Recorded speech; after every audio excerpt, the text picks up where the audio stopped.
नमस्कार, बहुत बहुत स्वागत है आपका हमारे YouTube स्टूडियो में। आज हैं गरिमा, यूं करें डॉक्टर गरिमा, भविष्य की डॉक्टर जो अभी मेडिकल की पढ़ाई कर रही हैं। स्वागत है गरिमा आपका। और हमारे श्रोताओं को अपना परिचय बताएंगे, एक संक्षिप्त परिचय। मेरा नाम गरिमा है, मैं सर की स्टूडेंट हूँ और करेंटली मैं सेकेंड MBBS स्टूडेंट हूँ रिम्स पावापुरी में। पावापुरी से आप सेकंड ईयर की छात्रा है MBBS की। जी सर। मूल रूप से जब आप लोग MBBS कर रही हैं, वहाँ पर का जो माहौल होता है कॉलेज का, तो जो स्टूडेंट मिलते होंगे आप, किस प्रकार का माहौल रहता है? कहाँ कहाँ जो स्टूडेंट मिलते हैं उनको देख करके आपको लगता होगा ना कि इनका जो क्षेत्र है कहाँ से किस तरीके से स्टूडेंट आते हैं? सर वहाँ तो वैरायटी ऑफ स्टूडेंट्स होते हैं, लाइक उत्तराखंड से है, हरियाणा से है, राजस्थान से है। तो कल्चर सबका अलग अलग होता है, कल्चर्स भी जानने को मिलता है और बाकी स्टडी होती है। अच्छा, तो इसका एंजॉय आप करती हैं, अच्छा लगता है? जी सर। पावापुरी का जो प्राकृतिक सौंदर्य सुनते हैं कुछ खास हो, उसको उस कॉलेज को कुछ खास हो? सर वहाँ पे पास में ही जल मंदिर है और जैन के मंदिर है। तो जानते ही होंगे लोग सब की जैन मंदिर है, जैन एक टूरिस्ट का प्लेस भी है वो। अच्छा अट्रैक्ट करता है वहाँ पे, बाकी एनवायरनमेंट सही है वहाँ का। अभी तो गरिमा सेकंड ईयर की छात्रा है। गरिमा का लक्ष्य कहाँ तक, क्या है लक्ष्य आगे का? सर जो MBBS है वो 4.5 ईयर का कोर्स होता है। इसके बाद 1 साल का इंटर्नशिप होता है। तो इसके बाद सर अभी तो पीजी का पेपर होता है, लेकिन अभी क्या है हम लोग के टाइम से शायद नेक्स्ट होगा सर। इसमें जो 4.5 साल के बाद में ये पेपर ले लिया जाएगा, जिसमें 2 तरह का पेपर होगा। एक होगा कि क्लिनिकल ओरिएंटेड एग्जाम होंगे ऑल इंडिया लेवल पे, और दूसरा प्रैक्टिकल रिलेटेड कॉलेज में पेपर होंगे। और इसके बेसिस पे जो मार्क्स आएंगे उस बेसिस पे हम लोगों को फिर ब्रांच अलॉट किया जाएगा, जैसे सर्जरी है, मेडिसिन है। अच्छा, यानी जो ब्रांच है अलॉट किए जाएंगे आफ्टर 4 ईयर। Yes sir. 4.5 साल के बाद आपके ब्रांच अलॉट किए जाएंगे। जो विद्यार्थी नीट की तैयारी करना चाहते हैं, तो एक गरिमा चूंकि उसे गुजरी है, और गरिमा का जो अनुभव है इसके आधार से नीट की तैयारी करने वाले विद्यार्थियों को क्या बेसिक्स है जिस पर ध्यान देना चाहिए? Basics knowledge. Yes sir, mainly तो सर NCERT है। NCERT नीट के लिए सफिशिएंट होता है बायोलॉजी और केमिस्ट्री के लिए, और फिजिक्स के लिए सर कॉन्सेप्ट क्लियर होने चाहिए और न्यूमेरिकल्स पे अच्छा प्रैक्टिस होना चाहिए। स्कोरिंग आप ये जो तीनों बताया, फिजिक्स, केमिस्ट्री, बायोलॉजी, तो इसका अगर स्कोरिंग के रूप में यानी स्कोर बेहतर करने के लिए क्या है? सुनते हैं तीनों सब्जेक्ट पर अगर आपका ध्यान बहुत ना हो, सपोज करें कोई 2 सब्जेक्ट का अगर कॉम्बिनेशन बनाना हो स्कोर बेहतर करने के लिए, तो कौन सा सब्जेक्ट का कॉम्बिनेशन? एक तो ये है कि आपका बायोलॉजी में बहुत अच्छा कमांड होना चाहिए, क्योंकि 360 मार्क्स के पेपर आते हैं। एक नंबर जो है वो एक क्वेश्चन 4 मार्क्स का होता है, और अगर आप उसको नेगेटिव करते हैं तो -1 हो जाता है। तो इसमें सर कि ऐसा नहीं किसी 2 पे फोकस करके हम अचीव कर लेंगे। आपका 2 पे बहुत अच्छा कमांड है तो तीसरे पे एवरेज कमांड भी होना जरूरी है। यानी कहने का अभिप्राय है कि आप तीसरा को सुनने में पे नहीं छोड़ सकते हैं। कहने का अभिप्राय है कि उसमें कम से कम एक एवरेज होना चाहिए 2, लेकिन उसमें से आप एक जैसा बता रहे हैं कि बायोलॉजी तो कम से कम मस्ट, यानी बायोलॉजी के बाद आपके पास केमिस्ट्री पर अगर आपकी पकड़ है तो अच्छी बात है। फिजिक्स पे एक एवरेज पकड़ आपकी होनी चाहिए। इसमें कि बायोलॉजी मैक्सिमम बच्चे कर लेते हैं, क्योंकि वो लाइन टू लाइन NCERT से ही होता है। तो 360 का होता है तो एटलीस्ट 350 स्कोर करना बच्चों के लिए काफी आसान होता है। नीट में अटेम्प्ट जो होते हैं उसकी संख्या कितनी कैसी रहती है? सर अभी तक तो नीट में ऐसा कुछ अटेम्प्ट लिमिट नहीं किया गया है, तो आप अपने प्रिपरेशन के अकॉर्डिंग दे सकते हैं, जब चाहे तब दे सकते हैं। प्रिपरेशन के अकॉर्डिंग जब चाहे दे सकते हैं, जितना बार चाहे उतना बार दे सकते हैं, जितनी बार चाहे उतना बार दे सकते हैं। एक स्टूडेंट पहली बार जब देता है, विद्यार्थी आपने नीट को, यानी अभी जब आप गई तो आपका अटेम्प्ट की संख्या क्या कौन सा अटेम्प्ट? सर मेरा बेसिकली ये 3rd अटेम्प्ट था। अच्छा, इससे पीछे के अटेम्प्ट के बारे में कुछ बताएं। सर इससे पहले जो मेरा 2nd अटेम्प्ट था उसमें वेटनरी अलॉट हुआ था मुझे, जो आपने छोड़ा? हाँ, एडमिशन लेके छोड़ा सर। अच्छा, वेटनरी में एडमिशन लेकर के आपने छोड़ा जी। तो इसमें सर होता है कि आपके जितने मार्क्स आए हैं नीट में, उसके बेसिस पे आपको आयुर्वेदा भी अलॉट किया जाता है, BSc नर्सिंग भी अलॉट किया जाता है, एग्रीकल्चर भी अलॉट किया जाता है, और टॉप मोस्ट तो एमबीबीएस ही होता है, क्योंकि सब सारे लोग उसी को एम में लेकर के पढ़ते हैं।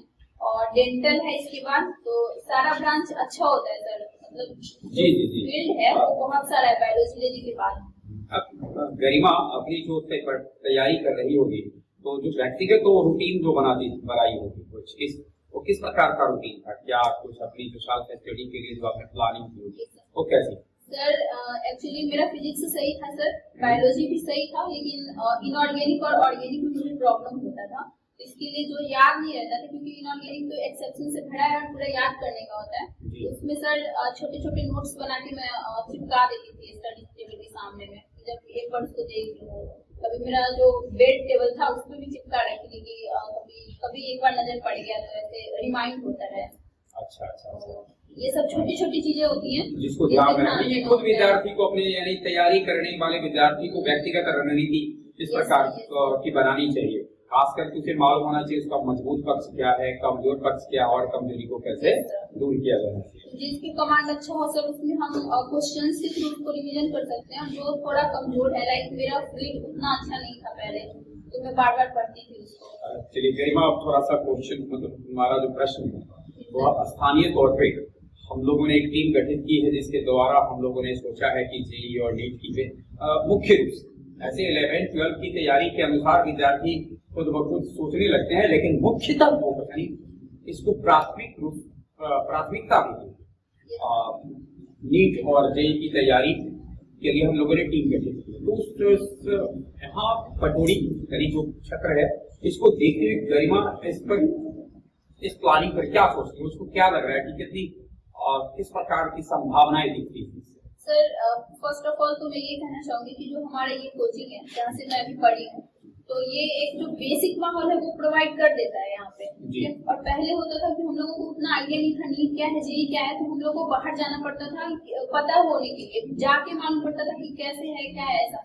लेकिन अभी ऐसा कुछ नहीं है, ऑनलाइन भी स्टडी है, ऑनलाइन रिसोर्सेज अवेलेबल होते हैं, तो उनके थ्रू हमें इन्फॉर्मेशन तो मिल जाती है और एक बेसिक गाइडेंस चाहिए होता है कि आपको ऐसे करना ही है। तो अगर जेईई की बात करें या फिर नीट की बात करें, तो अपने यहाँ तो ऑब्जेक्टिव्स के थ्रू भी एग्जाम्स लिए जाते हैं और वो बेसिक होता है। तो अगर मतलब टाइम लिमिटेड करके, जैसे 3 घंटे का पेपर होता है, तो यहाँ पे अगर अभी नीट का लिया जा रहा है तो आप 2.5 घंटे का कर दीजिए, 2.5 घंटे में आप कर लो इस पेपर को इस तरीके से, तो वो आधे घंटे वहाँ पे मैनेज हो जाएगा। तो एक तरीका ये हो सकता है, नहीं तो आप 3 घंटे मतलब 3 हाफ आवर दीजिए, उसमें ही देख सकते हैं कि बच्चे क्या कर रहे हैं सब पार्टिकुलर। गरिमा थोड़ा सा मैं रोकना चाहूंगा आपको, आप तो यहाँ से साथ साथ कहीं अलग ही तैयारी करने के लिए, तो एक माहौल जो होता है गाँव के बच्चे जब यहाँ से बाहर तैयारी करने के लिए जाते हैं तो माहौल में किस प्रकार का परिवर्तन होता है और क्या सारे बच्चे उसको उसके अनुसार अपने को अनुकूलित कर पाते हैं या कुछ ऐसा होता है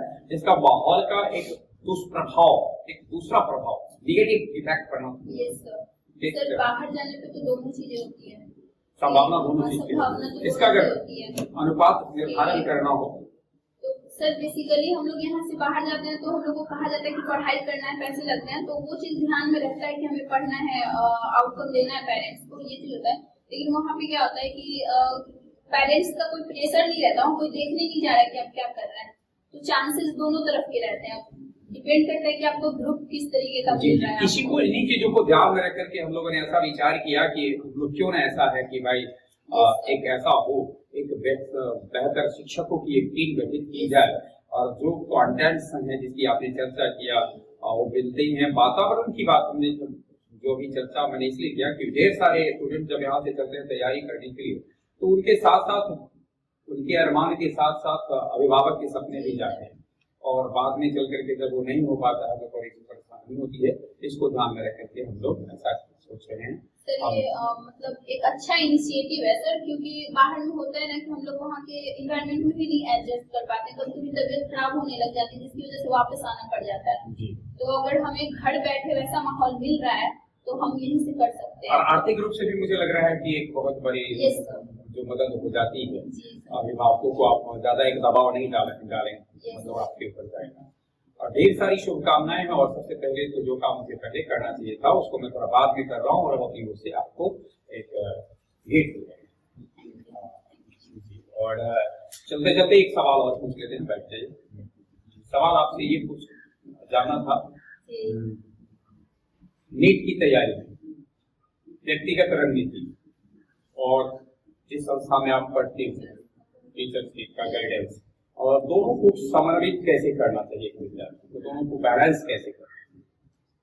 जो टीचर्स आपको होमवर्क दिए हैं, जो समझाए, अगर नहीं समझ में आ रहा हो तो एक तो मुझे नहीं सोचना चाहिए कि ये बहुत इजी होगा, बस मेरे समझ में नहीं आ रहा है। वहाँ पे क्वेश्चन अराइज करना चाहिए कि सर मेरे समझ में नहीं आया, इतनी बार नहीं आया, उतनी बार पूछना चाहिए। दूसरा कि जो होमवर्क मिल रहा है ना उसको डेली करना चाहिए, होल्ड नहीं करना चाहिए, आप इसको बैकअप हो जाएगा। एक आपने जो रणनीति तय की थी वो साप्ताहिक, मंथली या डेली टाइप का होता था, या छोटा छोटा होता या था बड़ा बड़ा योजना बनाते थे, छोटा छोटा या बड़ा बड़ा? सर छोटा छोटा बना, कभी कभी होता है ना सर कि बहुत बड़ा टारगेट सेट कर लिया वो नहीं हो पाता तो उल्टा और परेशानी हो जाती है, छोटे छोटे यानी चीजों को चढ़ने के लिए थोड़ा सा कल के आज किए उससे थोड़ा और बेहतर कल करेंगे। सोचा जा रहा था कि पहले 2-3 सीढ़ी चढ़ लो, इस प्रकार से आगे धीरे धीरे छत तक पहुंच जाएंगे। और आज आप अपने मुकाम पर है, ईश्वर करे और आप उस ऊंचाई पे जाएं। और ढेर सारी शुभकामनाओं के साथ एक बार फिर से बहुत बहुत धन्यवाद, आप हमारे बीच में आई, बहुत बहुत धन्यवाद।